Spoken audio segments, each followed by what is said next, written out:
Yang dimaksud dengan ulama Banten di sini ulama yang mana?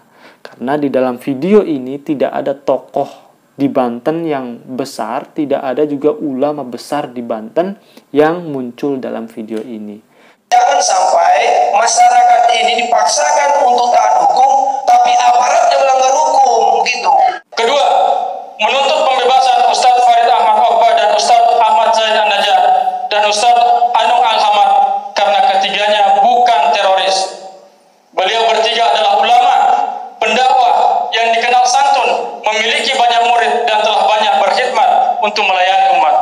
Ketiga, mengajukan protes keras atas tindakan Densus 88 yang melakukan framing negatif terhadap sejumlah ajaran Islam, baik terkait ajaran sedekah, dakwah, jihad, dan khilafah. Narasi teroris yang disematkan kepada ketiganya adalah tuduhan dan fitnah keji yang sangat jahat, dan semoga Allah Subhanahu wa Ta'ala menurunkan azab kepada siapapun yang melakukan atau turut serta melakukannya. Amin. Assalamualaikum warahmatullahi wabarakatuh. Kasus penangkapan 3 orang ustadz yang diduga terlibat terorisme oleh Densus 88 sampai sekarang ini masih hangat dan terus diperbincangkan baik di dunia nyata maupun di dunia maya. Ketiga orang tersebut adalah Ustadz Farid Okbah, Ustadz Zain An-Najjar, Ustadz Anung Al-Hamad, dan satu di antara ketiga ustadz tersebut merupakan anggota Komisi Fatwa MUI Pusat, yang mana kita tahu tugas daripada Komisi Fatwa adalah membuat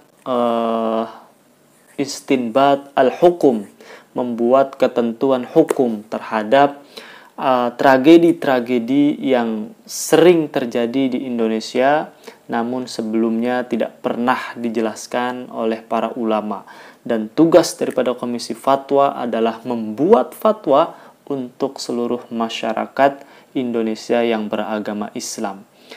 Sempat kita bertanya-tanya, bagaimana kalau dalam Komisi Fatwa tersebut ada satu orang yang memang ini masih terduga ya, kalau memang benar-benar beliau ini memiliki pemikiran ataupun ideologi seperti teroris, bagaimana fatalnya ketika dalam memberikan fatwa tersebut.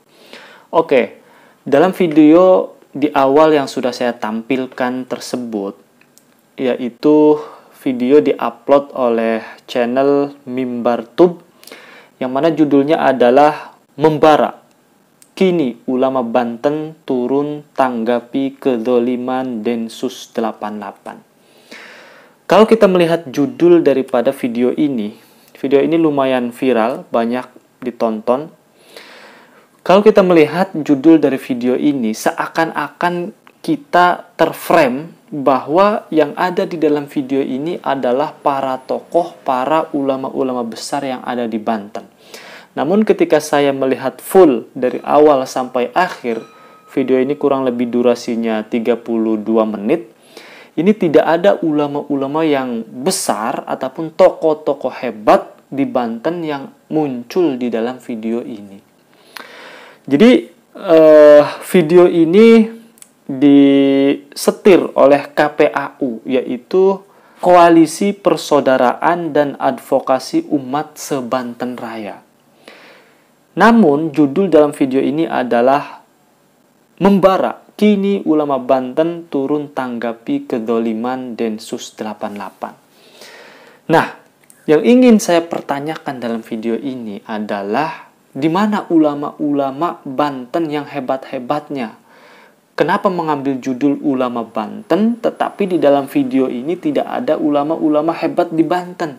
Siapa ulama-ulama hebat? Ya, kita sudah sama-sama tahu lah. Ada 3 ulama yang sudah dikenal sebagai pakunya Banten, yaitu Buya Mufasir yang ada di Ciamas. Ada lagi Buya Syar'i ya di Pandeglang. Ada satu lagi Buya Muhtadi, anaknya dari Buya Dimyati. Ketiga ulama ini adalah merupakan pakunya Banten. Kalau dalam video ini tidak ada dari 3 ulama besar itu, ya gimana gitu kan.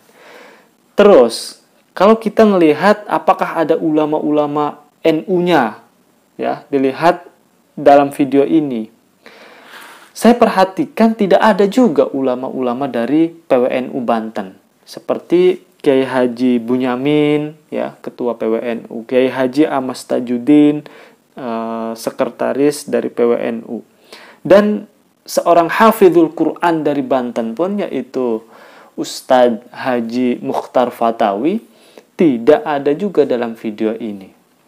Tidak hanya itu, dari MUI, ya, MUI Kota Serang, saya lumayan kenal dengan beliau, yaitu Kiai Haji Mahfudin, tidak ada juga dalam video ini. Terus dari Muhammadiyah, misalkan Dr. Haji Syamsuddin, beliau juga terkenal keulamaannya, tidak ada juga dalam video ini. Nah, yang disebut dengan ulama dalam video yang dimaksud di dalam video ini, ulama yang seperti apa? Ulama Banten yang gimana? Nah, dalam video tersebut, ya, poin yang saya ambil adalah rejim Jokowi ini selagi tidak membebaskan 3 ustadz yang ditangkap oleh Densus 88, maka rezim Jokowi ini dianggap rejim yang anti ulama, rejim yang anti Islam. Padahal kita tahu bahwa bagaimana dikatakan ini adalah rezim anti Islam, sedangkan masjid-masjid masih terus mengumandangkan azan, masjid-masjid masih terus mengumandangkan azan, melaksanakan sholat berjamaah, menjalankan pengajian-pengajian yang sudah berlangsung selama ini, tidak melarang orang-orang untuk sembahyang di musola, di masjid, dimanapun berada. Bagaimana mau dikatakan anti-Islam? Mau dikatakan anti-ulama? Ya, banyak juga ulama-ulama yang merasa nyaman, merasa tentram, yang tinggal di Indonesia ini, yang cocok dengan falsafah Pancasila sebagai dasar negara. Sudah banyak yang ulama-ulama yang seperti itu. Saya rasa tidak bisa rezim ini dikatakan anti-Islam dan anti-ulama. Nah, kembali dalam video ini, mungkin yang ingin saya tekankan, yang ingin saya pertanyakan, begitu ulama Banten yang gimana maksudnya, sehingga menanggapi kezoliman Densus 88. Sebagaimana Densus 88 ini sudah menangkap 3 ustadz, yaitu Ustadz Farid Okbah, Ustadz Zain An-Najah, dan satu lagi Ustadz Anung Al-Hamad. Dan banyak dari masyarakat yang memuji kinerja Densus 88, ya, karena dianggap sesuai dengan data yang tepat dan akurat, melihat dari track record ketiga ustadz ini. Dan tidak sedikit pula masyarakat ada yang menganggap bahwa Densus 88 ini sudah sangat mengkriminalisasi ulama. Ulama-ulama dicekal di penjara. Ada yang bilang begitu. Nah, terkait dengan ketiga ustadz yang sudah ditangkap ini, kita lihat saja nanti setelah sidang di pengadilan, apakah bukti-buktinya ini memang nyata, membuktikan bahwa mereka terlibat dalam terorisme atau tidak. Kita lihat saja nanti, biarlah pengadilan, biarlah aparat penegak hukum yang nanti akan menilainya. Namun sekali lagi dalam video ini kita bertanya-tanya sekali lagi, yang dimaksud dengan ulama Banten di sini ulama yang mana? Karena di dalam video ini tidak ada tokoh di Banten yang besar, tidak ada juga ulama besar di Banten yang muncul dalam video ini. Mungkin kalau memang mau membuat video sebagai bentuk pembelaan terhadap ketiga ustadz yang ditangkap itu, ya buat saja atas nama misalkan Koalisi Persaudaraan dan Advokasi Umat se-Banten, ya itu silahkan saja. Namun ketika membawa nama ulama Banten, sedangkan di dalamnya ini tidak ada ulama Banten, ya kita mempertanyakan juga kenapa judulnya ulama Banten. Kira-kira kan seperti itu. Mungkin ini video pada kesempatan ini yang dapat saya sampaikan. Semoga bermanfaat. Assalamualaikum warahmatullahi wabarakatuh.